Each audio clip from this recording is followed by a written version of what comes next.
of the United States of America and to the republic for which it stands, one nation, under God, indivisible, with liberty and justice for all.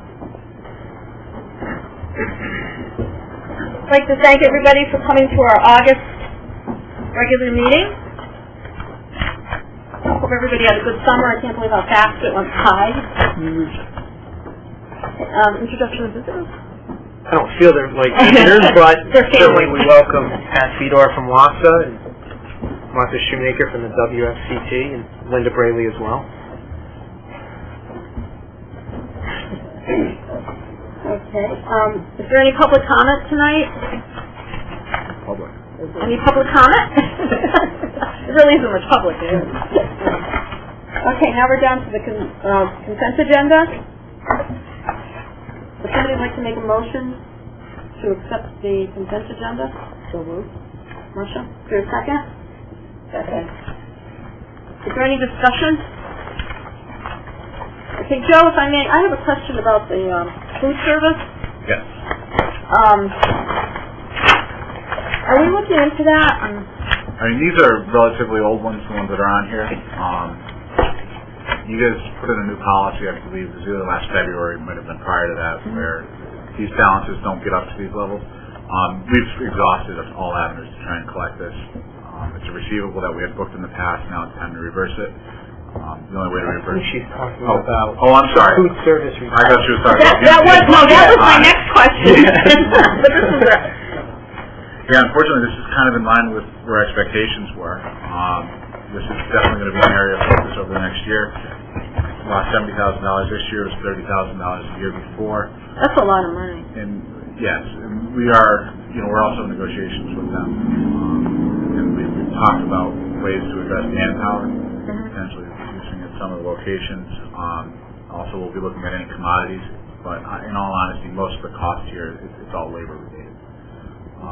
So I would expect to see I would expect to present you guys with some sort of reduction there in the future, as well as we'll have to be talking about price escalation. We'll be benchmarking against price escalation, so charging more for the meals.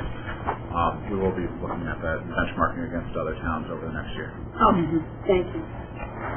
Any other further discussion or questions? Okay, all those in favor, please signify by saying aye. Aye. Anybody opposed? Okay, motion carried unanimously.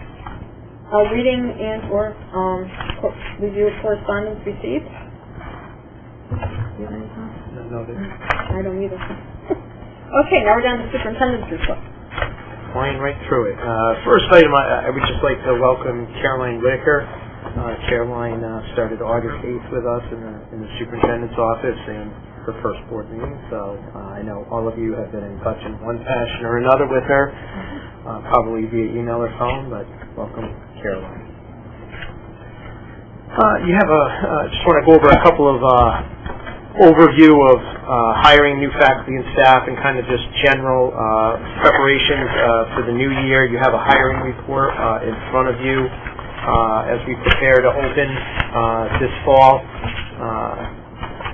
Schools did a wonderful job of getting committees together to hire new staff throughout last spring and over the summer. And there were a number of changes that always occur during the summer, and our staff and our administrators have done a wonderful job making sure that we hire high-quality folks to open school. With that said, we did have a couple last-minute changes here over the last week.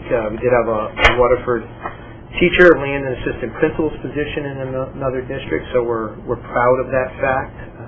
That's Ken Danowitz at the middle school, becoming an assistant principal up in Killingly at their middle school. So we're happy for Ken. That precipitated a number of moves within the district, which leaves a long-term vacancy to start the year at Quaker Hill, and I know Mr. Discordia is already working on that, and we hope to get that filled in the next couple of weeks. But we do have a vacancy in grade 2 at Quaker Hill.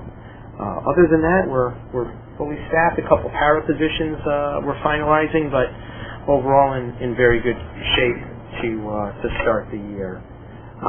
Mr. Miner and I took a tour of the schools Tuesday, and we're in excellent shape. And one of the things that I noted was that Camp Dash had just ended a week and a half ago, and Pat was there when we visited, and we could have opened Tuesday if we had to. It was that clean already, and certainly we had summer school at House Lagaci, great shape there, and a credit to our maintenance staff there as well. We had registration at the elementaries and some at the middle on Tuesday. We'll be talking a little bit more about class size later on, but in just the 3 elementaries we saw 22 and 18 and 14, so 54 registrations on Tuesday at the 3 elementary schools, which I'm told is kind of high compared to our administrators and office staff did a wonderful job of handling that influx. We obviously have convocation on Monday morning. Obviously, we hope to see as many of you that can be there. Just let Caroline know. We want to make sure that we proper seating and recognition for board members. PD Day on Tuesday, and then we're kicking off with kids on Wednesday. So it's going to be a whirlwind couple of days as we head into next week. Summer school report. I think you'll remember late last winter, Chris Discordia presented some enhancements we were making to our summer academy program. Those enhancements worked. We educated a substantially increased number of students this summer, and Chris is going to share those facts and figures with you, and I know Kathy was integrally involved in that process as well. We had students out at Avery Point this summer in a program, but Chris is here to share a few facts and figures and highlights of our summer academy program, which we did a great job with. So I just want to start by thanking the board for their investment in our summer program. That's not that it went really, really well this year. Our overall enrollment was way up, over 40% from the previous 2 years, so we had 162 students, and that's increased from grade 12. We really were trying to identify those kids in grade 5, those intervention students that tend to fall off over the course of the summer. We get them to a certain place by June, then they drop, and it takes until October, November to get to the place they were in the previous June. So we're trying to avoid that dip. So, as we said, we had a lot of kiddos there. We called it Summer Academy this year, not summer school, because we wanted to promote the fact that it's a positive thing for them to increase their learning. We added art and PE as a way to get them there, and they came. The parents would comment to me as they brought their children in the morning, oh, it was art day, it was much easier for me to get Johnny out of bed. We couldn't wait to come and put his sneakers on to go to PE, so that was really great. Our summer school staff was amazing. You never know how things are going to be when you change. We changed a lot of things, the way it's run, the way that special ed kiddos are with behind the table peers, different from the previous 6 years. The staff was really awesome. Really, within the first hour and a half, they figured out how to make things work. They created different schedules, and it ran really smoothly. Waterford High School volunteers were amazing. Last year we had 11. This year we had 22. So 22 Waterford High School students showed up every single day to help out with Summer Academy. They were right there with the kiddos. A lot of them had their Waterford baseball hats on. We had, I think, 7 members of that 13-year-old team that went to the World Series were actually working at summer school the whole time. So that was really a credit to Waterford. And we wanted to do that. They were amazing. As far as including those, as I said, in years past, we had special ed summer school, regular ed summer school, literally across the hall from each other. Kids that sit together in class during the school year were separated. Now we stopped that. They're in the class, in summer academy classes. Every single student pushed in to summer academy classes with their non-disabled peers at least a portion of the day.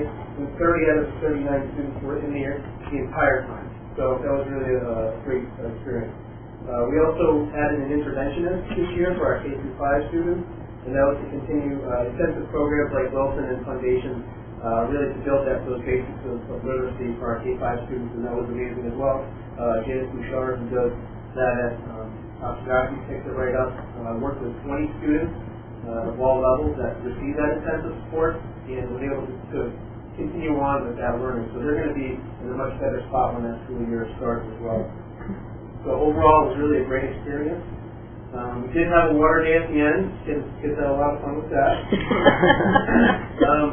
Last year, my recommendations page was like 3 pages long. This year, it's not. Just a couple things. But really, the one item that we we found was difficult with still transportation.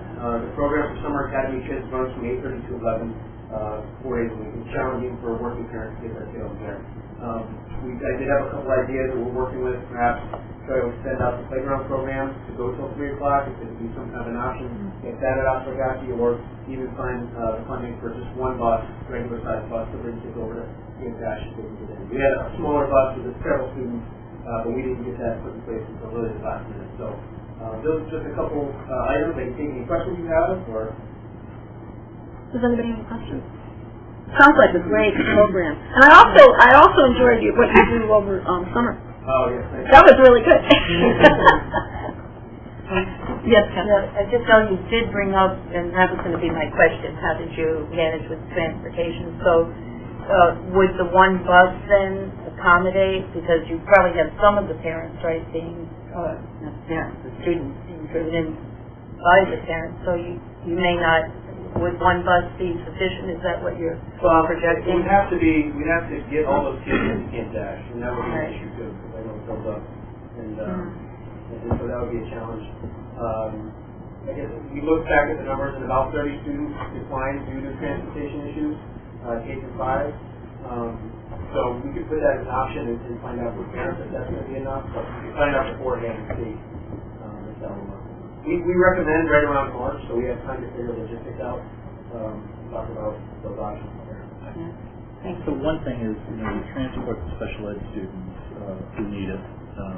We may just have to rethink that to say, what are the hub stops to try to accommodate more special ed, including regular ed. So that's something we can look at as an enhancement. And just one other credit to Chris Discordia, it sounds like we've added a lot, and we did, but with no additional cost. So Chris really kept the same budget that's been pretty flat for summer school over the past several years, and added unified arts, so art and PE, and made class sizes slightly higher, but then had a lot of volunteers helping.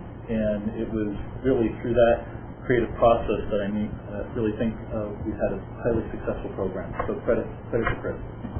Chris, was there any one class that had more students in it than the others? Yeah, our kindergarten had 22, and our first grade had 23, and so I had to hire paraprofessionals just to that those classes at the last minute. Those people came in and did it.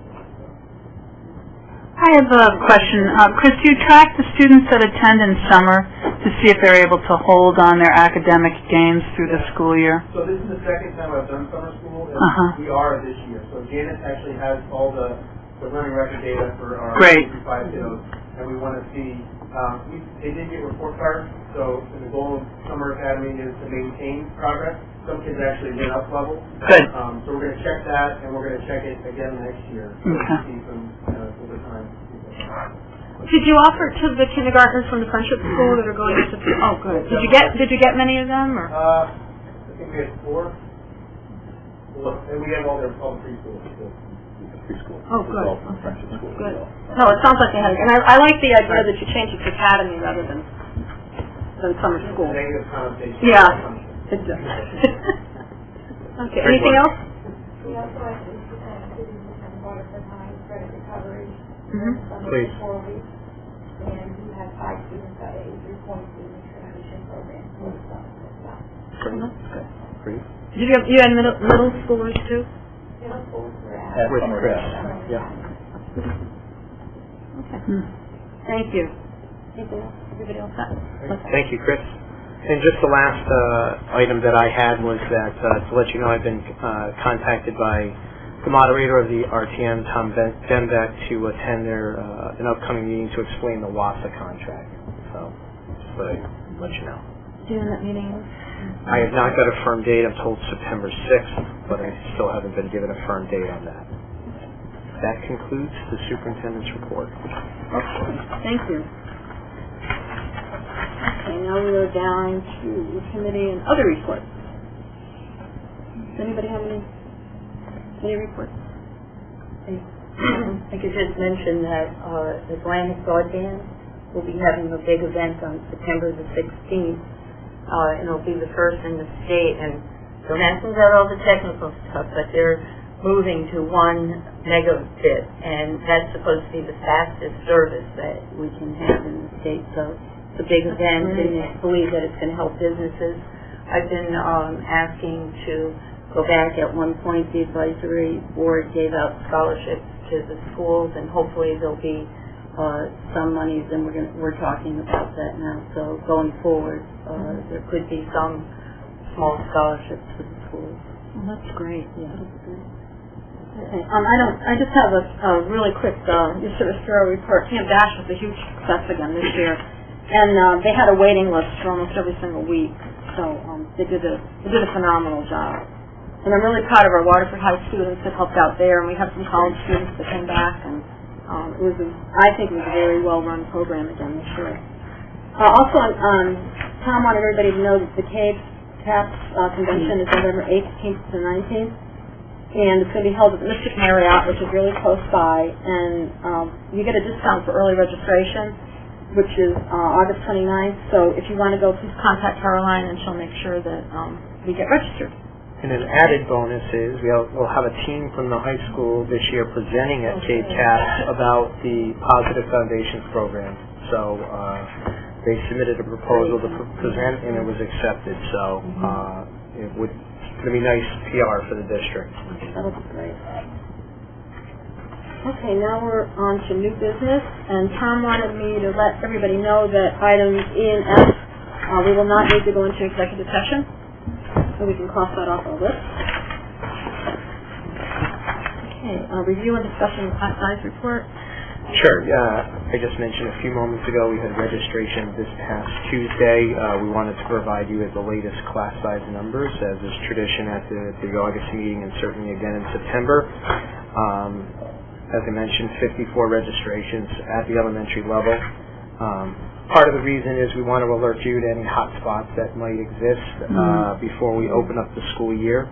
And Craig's going to review some data. There is a hot spot we want to call your attention to.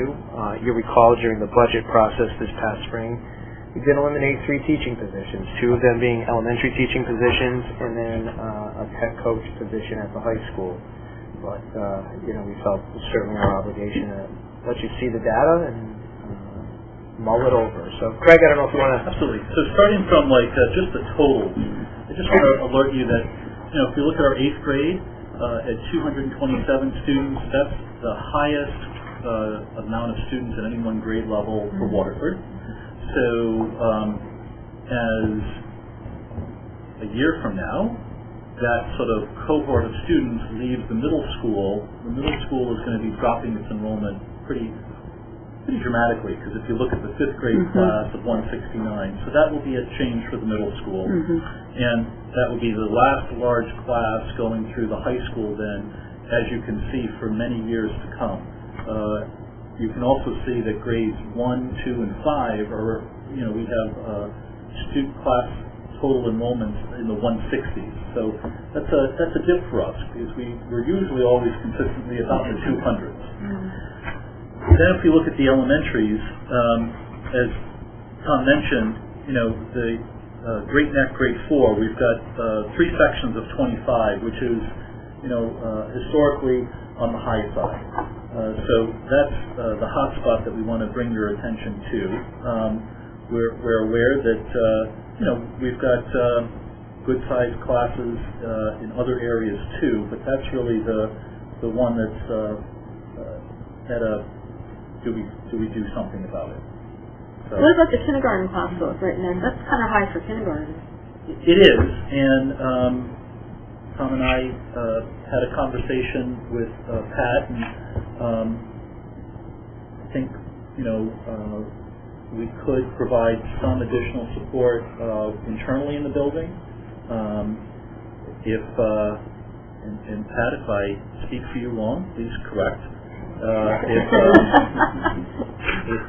If Pat had her brothers, she would rather add a teacher in 4th grade right now than 1st grade. Though,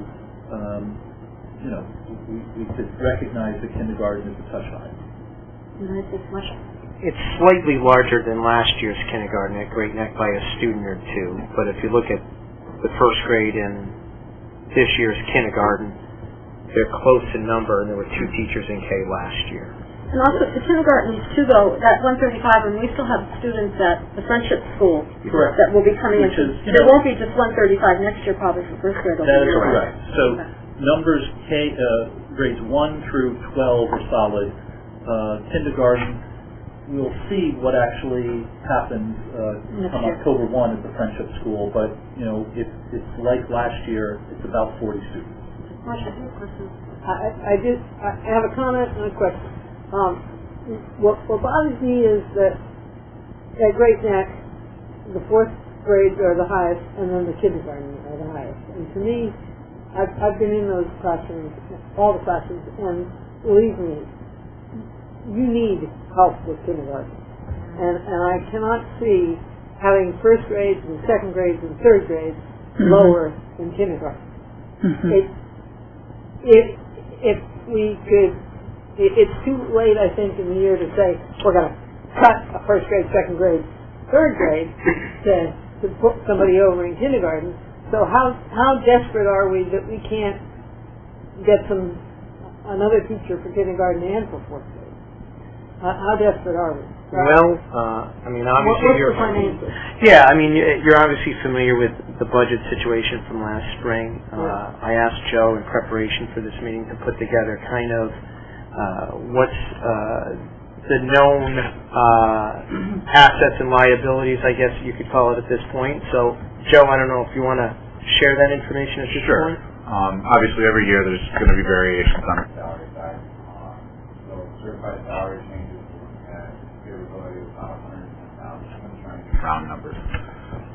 Support salary changes on $90,000. We are also seeing a relatively large spike in the number of students going to the magnet school. So we're going to have to spend about $90,000 more this year than we had originally budgeted. Now, one of the uncertainties that's out there is state funding of the magnet schools was decreased 7%. So 7% on $7,900 is about $553 per student.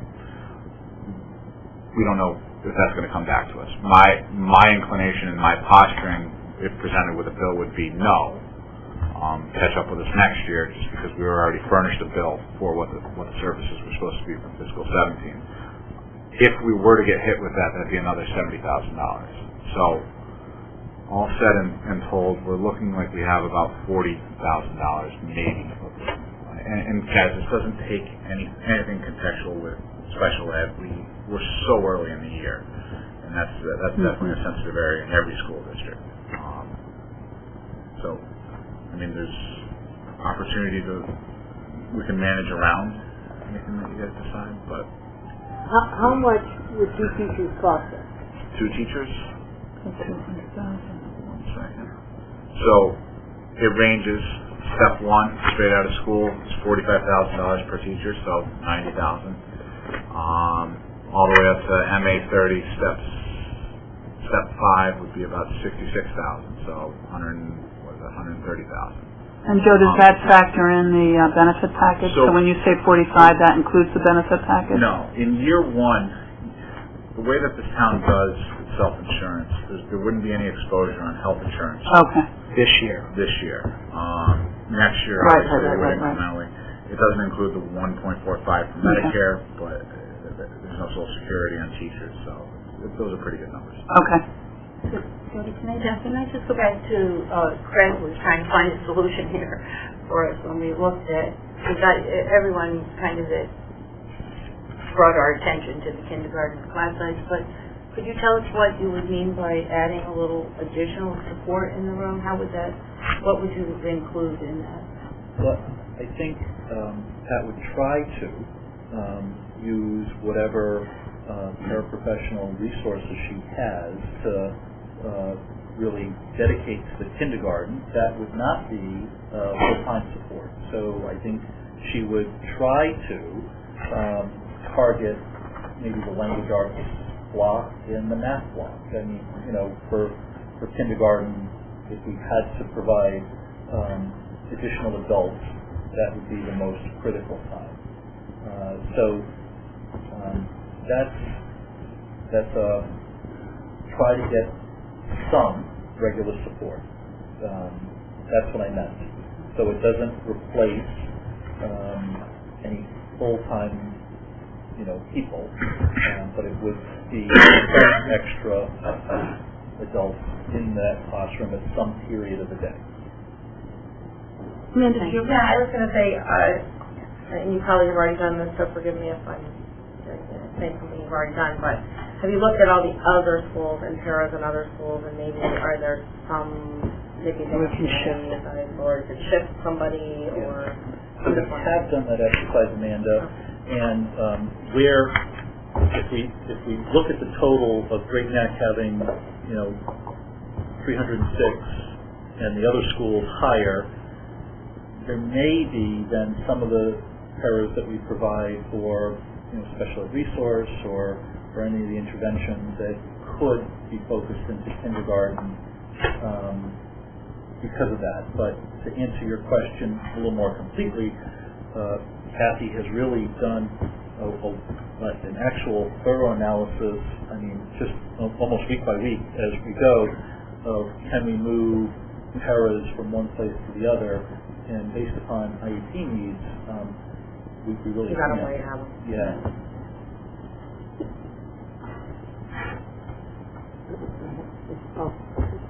Oh, Greg, I'm sorry. Okay. I think with respect to the kindergarten, we do have a concern. But look, we've got 20 at Amsterdam. We've got 3 classes at Quakerville, which within a couple students of what you have at Oshkosh, fairly close to Great Neck. At some point you have to decide what you can afford and what you can't, and you have to live with it. What is a little more concerning to me is the 4th grade at both Great Neck and Oshkosh. A 45% increase or so at Great Neck, going from 3rd grade to 4th grade. A little less, probably in the neighborhood of 30% increase in class size at Oshkosh.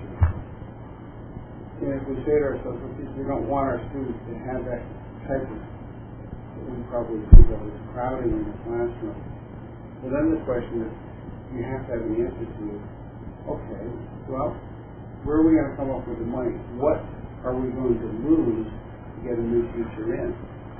So I would ask the administration to tell us if we want to add teachers at Great Neck or at Oshkosh, what are we going to lose?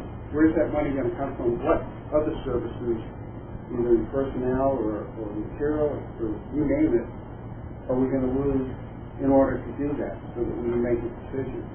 Because I can't just say, yeah, let's go out there and add a teacher because these numbers bother me. I don't know the impact on the rest of the education. Sure, I can speak to that a little bit. As you recall, about 80% of our budget is salaries and benefits. So you're really talking about 20% of the budget that you're looking at. Of that 20%, you've got obviously utility and energy costs and things like that. We're not going to turn down the heat or turn down the AC. We're going to maintain our buildings at a comfortable level, and we're going to buy the oil we need to buy and whatnot, and we're going to spend the electricity. So really the moving parts are really around supplies, and those consist of instructional supplies for students. That includes technology purchases, and then certainly on the supply side of maintenance and custodial. Supplies is really where we would hold off on particular purchases to see how the year progresses. Not that we wouldn't release that money later in the year when we had a better idea of some of the other moving parts. But as you know, there are big moving parts in the budget, such as unanticipated special ed costs.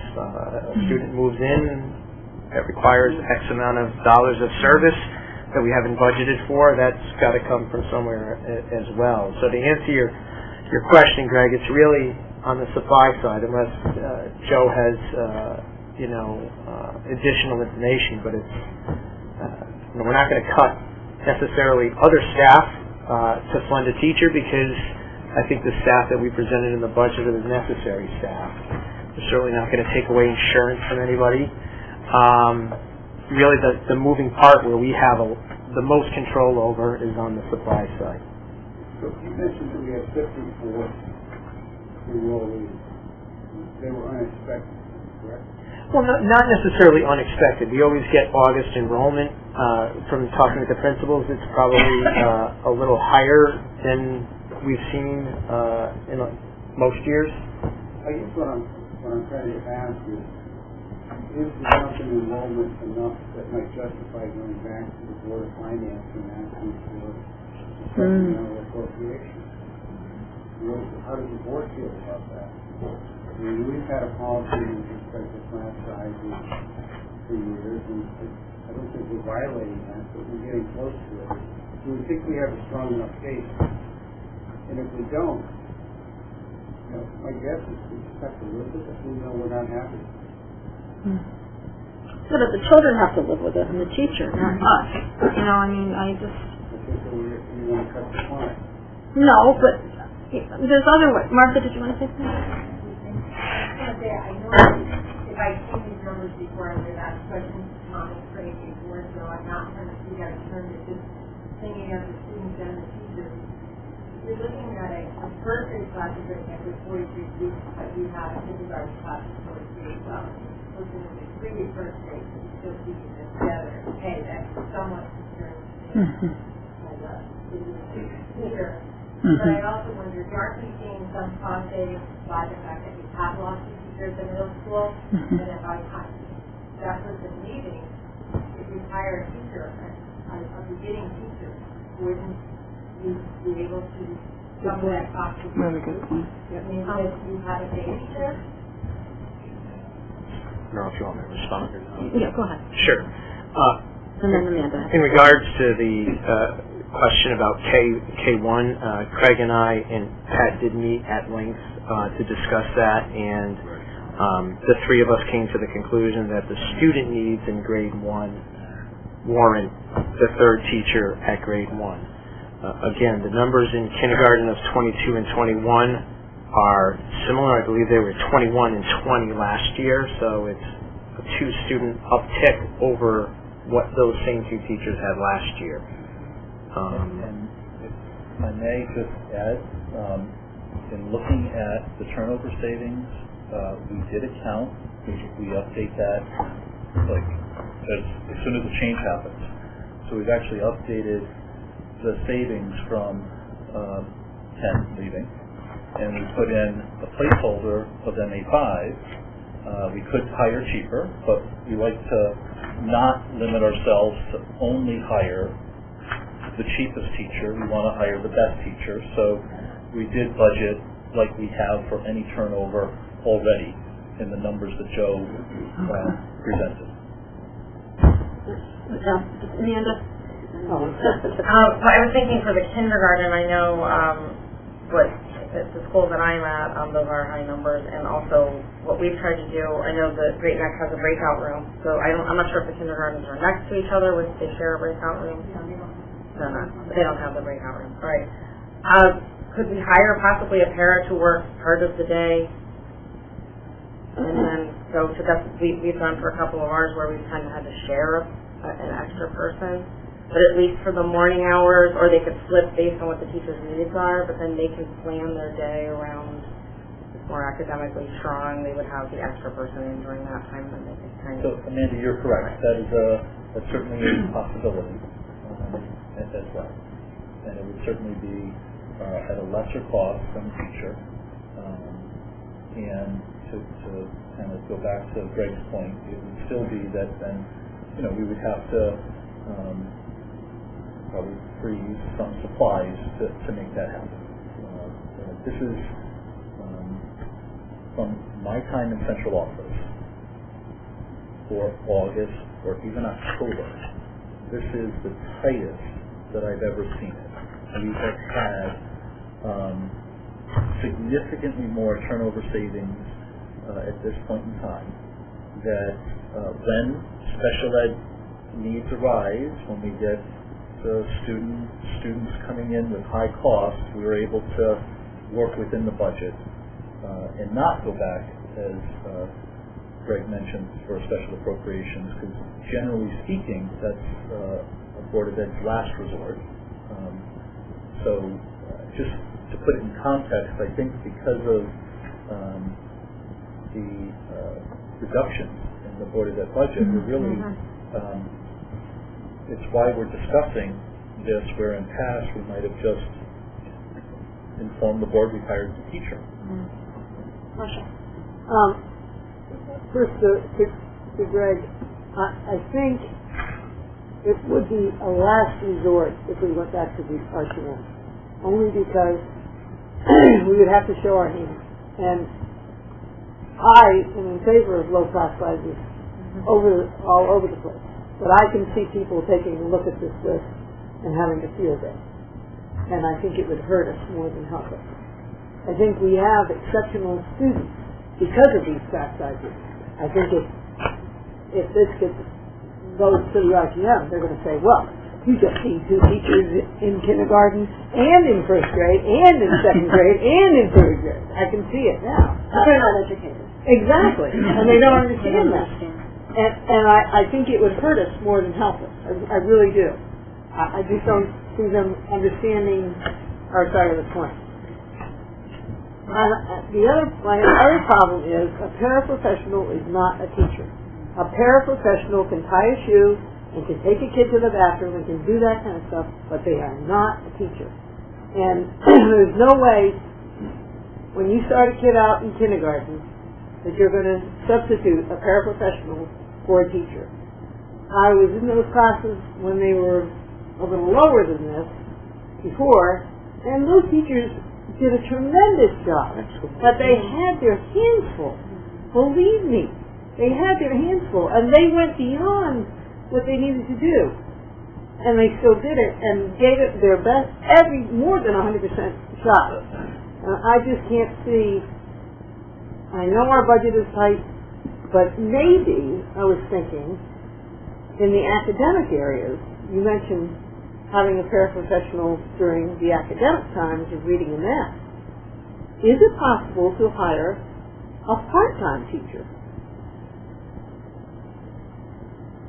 There might be people out there, semi-retired or whatever, that would welcome a half-day position. I mean, I know this is the 11th hour. That's the problem. But I don't know. Do we need all the coaches that we have? Well, I mean, I'll say at this point, absolutely. I mean, I think the board had some of that discussion during the reductions discussion last spring. As of today, heading into this school year, we have full day instructional plans for those coaches. The academic coaches. and I do see, I know what you're talking about. Yes, absolutely. Kathleen, go ahead, Greg, I'm sorry. I do see, our math program is getting stronger, and I'm going to say the coaches are really having a positive impact in that, and I am seeing our language arts program also strong because of our coaches. So I do think that ongoing professional development for classroom teachers is helpful. So my point was, I was wondering if we could use one of the coaches as a classroom teacher and do away with one of those coaching positions. You know what I mean? I do know what you mean. But it's not, but I certainly wouldn't advocate it for that at this point in the process. Do the coaches put equal time in every grade level? So they have coaching cycles, and so over the course of the year, absolutely. If you think about a school with between 16 to 18 teachers, they really work with groups of teachers at a time so that it's deep understanding of instruction and planning and assessing for really movement and not just give you one lesson and go, because that sort of one lesson and run isn't a great adult learning model. So over the course of the year, yes. Could we assign our coaches a higher percentage in kindergarten and fourth grade? certainly that's a discussion the principal would have in terms of targeting their presence. Again, the role of a coach is different than necessarily targeting instruction to help out large class sizes. I mean, it's a different role. Professional development. I know. It's more training the teacher than training the kids. Kathleen, did you have a question? And then Greg. Yeah, well, just looking back at our history, do you think that we've stabilized now? Do we have other students coming in? Do you think there's a last day or, closer to... Are we still enrolling? Are we still enrolling too? Yeah, are we still in... Well, I can't predict the future. I'm going to look at the past to try to infer the future. And I'm going to say, historically speaking, we've tried to do new student registration earlier so that we have early numbers, and parents just wait to usually about 2 weeks before school, but some parents. And so, generally speaking, after new student registration, we have seen the vast majority of registrations. Would we get a here and there one-off registration? We could get that at any time in any month. So, yes, I mean, if we look at the month-to-month registrations, they're always changing by a little bit, but it's usually not a tipping point. So that's why we waited until our new student registration to compile this data so that we would give you the most accurate picture of how we're starting school. Okay, Greg? I agree with Marcia about a paraprofessional not being a teacher. But there are places in the budget where we want to go to personnel and make decisions. For example, at the high school, you have somebody, I'm not sure what the title is, but they're in charge of the auditorium. And they throw a salary of $50,000 plus benefits. Now it's a question of priorities. Is that position more important than maybe bringing in another teacher? That's a position we have to have. And that's one source of money. When I hear the word coaches, I'm not thinking of the coaches that we put on board to improve our students' proficiency. And I think we're seeing results there. I think about athletics coaches and programs, the additive fencing program. Maybe we need to go back and look at some of those things if we really believe that we need to have 2 more teachers in place. I think that should be where our priorities are, rather than somebody that turn the lights on or set the staging for the auditorium. I agree.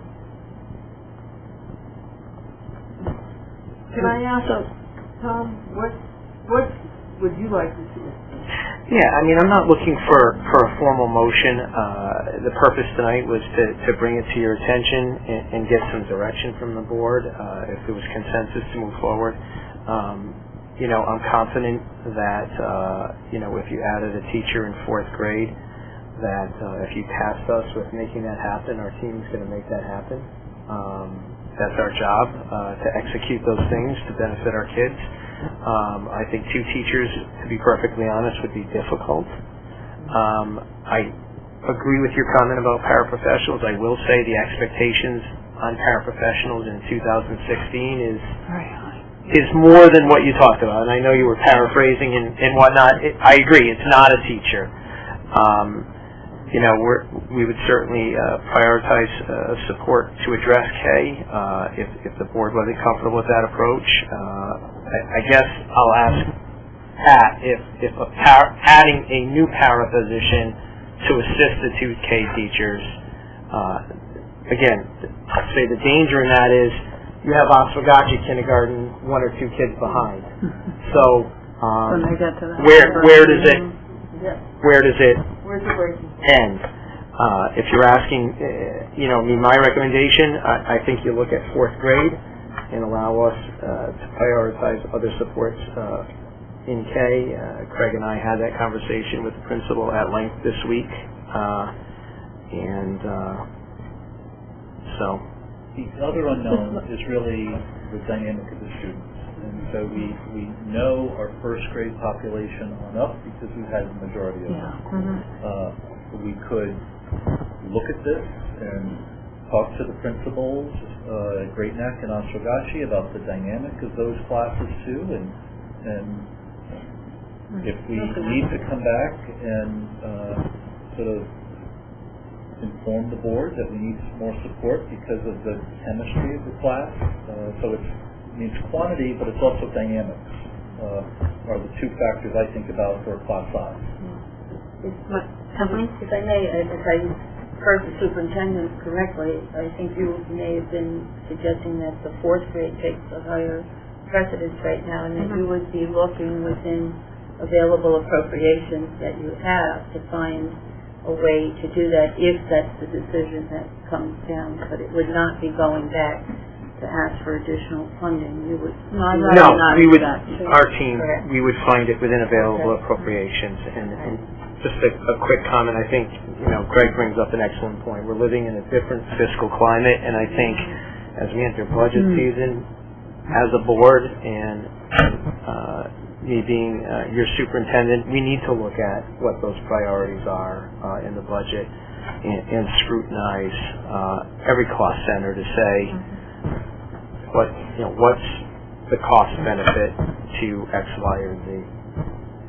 So are we in agreement then that we would prefer to hire a new fourth grade teacher, and then the kindergarten class you'll watch and talk to Pat about? Is that how we feel? My concern is that we're almost at the 11th hour now.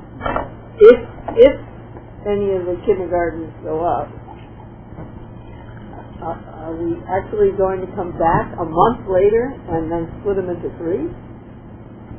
Well, I think if you think about it from a parent perspective, what parent would be upset even though they might have to leave their teacher for a much smaller class size? So it would be a disruption, but it might be a welcome disruption because then everyone would benefit from a smaller class size. So I think it's plausible. Okay. Again, not ideal. Right. Well, and believe me, advocating for the kindergarten was not at the expense of the fourth grade. I definitely thought the fourth grade needs. I think we all felt that way. But I think the kindergarten is an issue too, and so I defer to the superintendent. Mr. Giard has always done right by us, and I will defer to his expertise on this. But do you need a motion? No, no formal motion is needed. It's not necessarily been the history. Is more about directions and what your priorities are as a board, and we will execute and make that happen. Okay. Thank you. Can I just clarify? Yes. You'll make a fourth grade teacher happen in time for the start of school? We will likely have to start with a long-term sub to follow, make sure we follow the correct postings and hiring processes in accordance with the teacher contract. But we have a room for him? We do have one. Okay. Yep.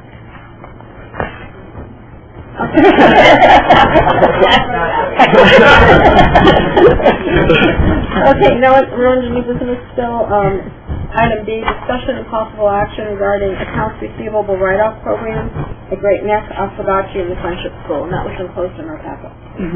It's really for accounting purposes to close out some accounts in prior years. This would have to deal with anticipated receivables for certain accounts that didn't occur. And Joe, I don't know if you want to provide further explanation. I mean, so we do go through lengths to try and collect these funds. You see they're broken up into two different areas, one being the before care at Great Neck and Oswegatchie. That's the $5 a day morning care for students. So it's really not that terrible amount. It's like roughly 7 days. Unpaid lunches at the Friendship School, we've exhausted all avenues to collect this. We no longer provide food service over there. Actually, for any of our food service, you won't see any outstanding balances effective as of June 30th. So hopefully this is the last time I come to you guys with something like this, at least on the lunch side. You might see small ones in the future with before care. Would somebody please like to make a motion? That the Waterford Board of Education approves and authorizes the write-off of receivables outlined in Joe Mancini's memo dated August 1st, 2016 in the amount of $583.39. Is there a second? Second. Marcia? Any more discussion or questions? Okay, all those in favor, please signify by saying aye. Aye. Anybody opposed? Okay, motion carried. Now we also need to make a motion to appoint Lynn Wagner to the retirement committee. Town retirement committee. Would someone like to read that motion? So moved. Kathleen thinks she'll be a wonderful new member. Yes, I will. Are you on it with me? No. So you're on it by yourself. Okay, is there a second? Second. Ms. Kathleen. Any discussion? Okay, all those in favor, please signify by saying aye. Anybody opposed? Okay, the motion carried unanimously too. Okay, now we're down to the item D, second reading and possible adoption of policies. If you recall last time this item was tabled, no problem. To get clarification about telephonic participation in meetings, Craig has worked on this with legal and has some clarifications which are in your packets. Craig? So, thank you, and Tom captured it correctly. And looking, we had a model shipment and goods policy, and articulating the concerns presented at our prior board meeting. Shipment and Goodman basically added some clarity that while it's a best practice to be in attendance to all meetings as an elected official, it's legal for any member to lead meetings, whether it be in person or telephonic. And so adding some clarity to letter A and B, and then if someone does leave, like if someone left in person, we would note that in the minutes. We would also want to note that if the person left the call.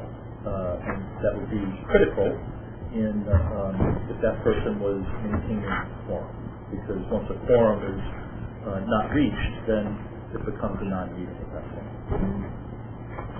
Okay, Kathleen?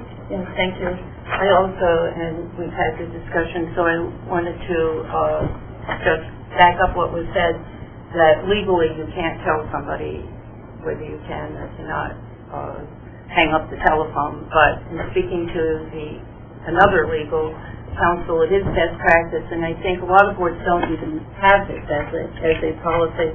And I think it is a good policy because it helps us in extenuating circumstances if you can't be present but you really want to participate. So while this is good language, I would just like to offer that we somewhere insert that strongly recommended. That then covers us legally, that we strongly recommend that if you can't be there, that you participate from the beginning until the end. But it leaves an opening, as Greg had pointed out, that legally, if you can't be on the phone for the entire board meeting, that it would not be in violation of the policy. But it still sends a message out that you would hope that if you couldn't be there, that you would try to be on the phone. Just like when we come here, we don't intend to come in and then leave in 10 minutes. We come and we leave. But there are extenuating circumstances that does not permit us to stay, perhaps till the end or arrive on time. But we want the policy to be strong enough so it allows for the calling, but not so weak that it would encourage somebody to just use it in a fashion that, and I don't think anybody here would do that, but it's just to have that policy written. So that would be the only thing and the language other than that is fine, but I would like, if we could, just to insert that the board strongly recommends. And just to clarify that, because I think I'm the only one that's used this in the past, and I was told to therefore I had to stay on from the very beginning to the end, but Greg is right that I don't think you could enforce that legally. But as a best practice, it's better to be on the full length of the time. Is that okay with everyone?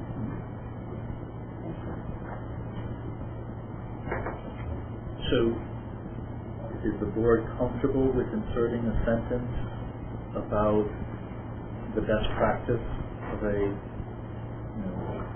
board strongly recommend that full participation encourage. Because the board anticipates that no member will participate by telephone unless absolutely necessary. What was it? I'm Or sorry? that the board anticipates that members who participate in person discuss where it was not physically possible. Something like that. I think that's what you're saying, isn't it? Yeah, but I think you could word it in it, the board would allow teleconferencing in extenuating circumstances and would strongly encourage though that the caller remain on the phone line for the duration of the meeting. But if you left it as strongly recommended, it leaves a gap that the person, if they couldn't, We're not writing policy for your suggestion, we're just trying to No, I don't. insert a thought across. The policy is what a policy is, it's not wishy-washy, which I don't mean to be critical, but I think you're trying to send another message that wasn't really part of the policy. Well, I think Because the policy speaks for itself. So what were you saying? Well, what I heard so far is the Board of Ed anticipates telephonic participation when absolutely necessary, and strongly encourages full participation for the whole meeting. For the Duration of the meeting. Duration. And we could have that as the first letter A procedure, Yeah. and then go renumber B, A to B, and B to C, and I think that would capture what I heard, if everyone's in agreement with that. Is everybody in agreement with that? It is. While Greg's point, standing that this would be hard to enforce, you're basically setting a best practice, so it's a standard of condition, but not the nuts and bolts of the policy. You can't put different conditions on telephonic participation as opposed to being present. Somebody's present at a meeting, they can walk out because they've got an emergency. Same thing with the phone. So we're just adding some fluff. The full participation would have to go under meeting conduct, Roman numeral 1 as like letter E. I agree with Greg's point that I don't think you want to set a higher standard for telephonic participation than you do For regular in-person participation. So if it was the board's purview to put in a line about that it's strongly encouraged to participate for the duration of the meeting, I would think that would have to go under meeting conduct at the top, if that was the board's purview. Not in Roman numerals. Not in participation? That would be fine with me to have it Meeting under meeting conduct to avoid So any. that would include telephonic then. Right. Yes, that would. All I'm trying to accomplish Right. is that it's not. Is that all right with everybody? Yes, please, Ann. That the Waterford Board of Education approves and adopts bylaw number 9325, meeting conduct as amended. Is there a second? Any more discussion or questions? Marcia? I like it the way it is. You don't want to add it? I don't. So just vote. Okay. You actually said it. I was just going to say, okay. All those in favor, please signify by saying aye. Aye. Any opposed? Opposed. Okay, one else. Okay. That's it, I guess. That is it. Thank you for coming. We're looking forward to your new school year. Yes, good luck to all of our Yeah. staff. Okay, we need No, we didn't have for nothing. Is there a second? Okay, Amanda? Seconded it? Yeah. Okay, all those, any discussion? Okay, all those in favor, please signify by saying aye. Aye. Anybody opposed? Okay, motion carries.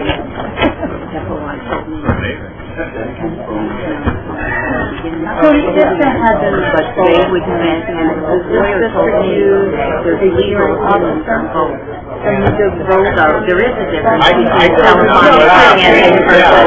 Yeah. And our legislators have to. So, the reasoning behind it, people don't come to the meeting to everyone else. And talk about the wood. And they